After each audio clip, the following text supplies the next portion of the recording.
Have you ever tried to stay in the here and now, only to have an endless stream of thoughts rush by you? Even if many of us read uplifting books and listen to illuminating presentations about being present, our thoughts nonetheless appear to be more chaotic than ever. You want to live life to the fullest, but your mind is constantly pulling you in all different directions. It's like being in a tug of war. Am I doing this correctly? May pop into your head at some point. Why can't I find serenity when my thoughts are constantly racing? This shared experience illustrates how difficult it is to practice presence in the face of an overwhelming amount of internal monologue. It feels like the mind won't let go, which may be quite frustrating. But suppose this internal monologue contains insightful information. Gaining an understanding of its characteristics may lead to your freedom from its grasp. In this video, we will study the inner workings of the mind, the reasons behind our inability to stop thinking, and techniques for achieving a state of mindfulness where ideas do not dominate our lives. You read about how to stop thinking and put this into practice, but I found that no matter how close you get to or how much you practice, thoughts still keep popping into your head. Do I need to change my thinking patterns, or are these just different kinds of thoughts? If that's the case, just how? Much obliged. These days, addictions are not only talked about, but also experienced. A lot of individuals have addictions to various substances and objects, but the media never covers the biggest one, or more accurately, the biggest addiction, because the addicts themselves are unaware of it. That's thinking too much. I can't stop playing it. Your mind is constantly racing. Seems like you're unable to control your consumption of alcohol, cigarettes, food, and thoughts. Addiction to thinking outweighs all of this. Because of its long history, it has become an addiction. Because most people have a false sense of identity, they find it very difficult to relax into a stage of deep sleep, which is associated with thinking. The act of releasing one's thoughts is not difficult. A little amount about the inner workings of the ego can be gleaned through introspection. Presence is the key to understanding this lesson. While there is no thinking in presence, it is also possible for presence to exist in the background while thinking is taking place. You should not let your mind wander aimlessly. The power of thought to wreak havoc and bewilder you is diminished. Instead of trying to learn more or add your own intellectual interpretation to the practice, you should focus on cultivating a state of not thinking. A condition that, as you likely well know, can be reached in a variety of ways. Put it into action without hesitation. To calm an anxious mind, practice being fully present in the here and now. Much mental chatter is an effort to escape the simplicity and isness of the here and now. Place small reminders around your house, business, or vehicle that read "present moment," or have a symbol for it to help you practice being more aware of the present now.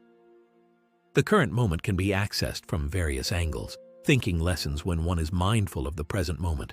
It might not go away entirely, but a new, more important item has emerged. Awareness or presence is what we mean by this. Mindfulness is the Buddhist term for this, but I refuse to use it because it gives the impression that one's mind is constantly racing with thoughts. A simple case of mistranslation. To truly be present, one must first make use of the here and now to heighten their awareness. Once you've done it for a while, you'll start to feel the present moment physically. Positive experiences, such as sensory perceptions, might distract you from critical thinking if you don't assign labels or judgments to them. Take stock of your surroundings. Try observing things with your senses without constantly describing them, like when you think, "That's a beautiful flower." What exactly is it called? What it's called is irrelevant. "Oh, that's such and such," you might think. But then you can let go of that idea and experience perception unencumbered by words and ideas. For instance, right now you're staring at me. Was anything on your mind between the two of us right now? No. Also, were you thinking or were you fully present between these two moments? Not a single one. Do you have to use your brain to decipher what I'm saying, or is it sufficient to simply listen? You're engaged in that. That's how the lesson is structured. The spiritual teacher's role in providing instruction is ancillary. All I have to say at the moment is incidental. Primordial is the fundamental mental condition, presence. The teaching is fundamental, so you can't discuss it. Being fully present and attentive when listening is a sure indicator that it's doing its job. Even when the so-called instructor takes a brief break from talking, the attentive presence is still there. Nothing needs to go in there. After all, what are you supposed to think about? Under no circumstances. Inevitably, as the session progresses, you may begin to wonder, how much longer is he going to sit there? How much longer is he going to sit there and say nothing? Can be a healthy thought to entertain when that happens. Return to the present moment. The next thing you know, the question, "What's this all about?" will flash across your mind. Give that idea a chance to rise, and then bring yourself back to the here and now. Because of the thought's magnetic pull, it is no longer your priority to go in its direction. Because it is a tiny entity, it desires to expand and gain a larger share of your awareness. Because it desires expansion, it solicits your consideration. It makes an effort to grab your attention subtly. A physical sensation could be employed as well. All of a sudden, "I'm really hungry," it says. "Why didn't I feel the need to fuel myself?" The next thing you know, you're wondering, what restaurant am I going to use afterwards? Its presence has vanished. We lost you. You can't possibly find a restaurant from where you stand, so it's futile that your mind is searching for one.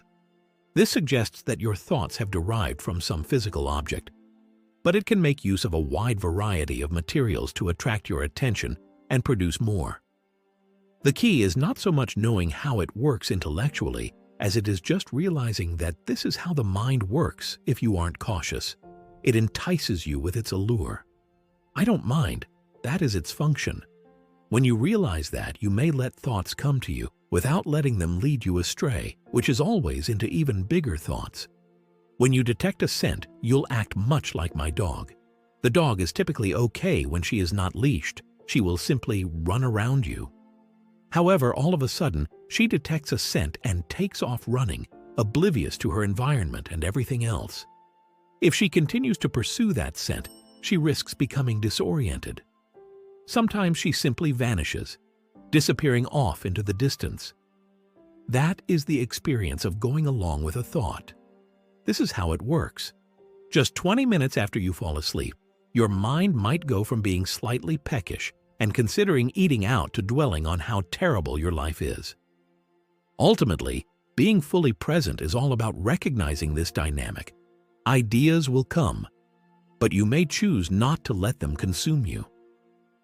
The more you can tune out these distracting ideas and focus on the here and now, the easier it will be to find inner calm. Please like and subscribe for more insights if you found this helpful and would like to explore other techniques to stay present and attentive. More about being present and mindful will be posted soon.